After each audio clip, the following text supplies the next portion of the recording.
En 1957, le Ghana est devenu la première nation indépendante d'Afrique subsaharienne, devenant ainsi le phare de la liberté.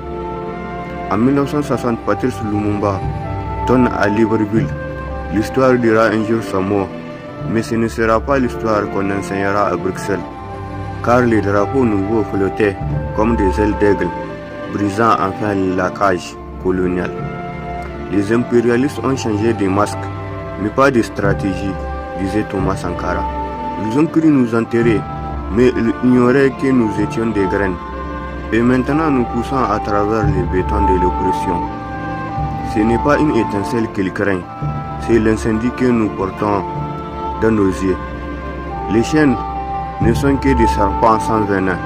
Écraser leur tête et marcher vers l'aube. Quand les murs tremblent, ce ne sont pas les pierres qui craquent, mais les genoux des tyrans. Le peuple est l'océan, et chaque goutte qui se réveille devient raz de marée. Ils vous ont donné des mythes, en appelant cela un festin. À présent, nous allons prendre la table entière. Les révolutions naissent dans l'ombre des cages, mais elles apprennent à voler avec les ailes des tempêtes. Le silence des opprimés n'est pas la paix, c'est le grondement souterrain du volcan. Nous passerons ainsi de l'appel à l'action au réveil des géants endormis. De vous, frères et sœurs, l'Afrique n'est pas pauvre, elle est appauvrie, disait Thomas Sankara.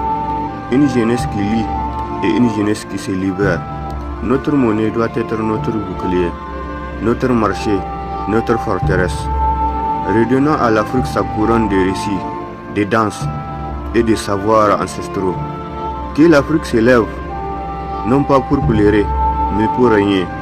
Car l'Afrique a survécu à l'esclavage, au grand démembrement, même si l'océan Atlantique demeure un cimetière liquide où reposent les cris étouffés de nos ancêtres. Les chaînes cliquetaient comme des serpents d'acier, enlaçant les poignets de tout un peuple. Quand toussait l'ouverture se dressa, Saint-Domingue trembla comme un fauve libéré de sa cage. En 1885, à Berlin, des hommes en costume taillèrent l'Afrique comme un gâteau, sans même un couteau, mais avec des stylos.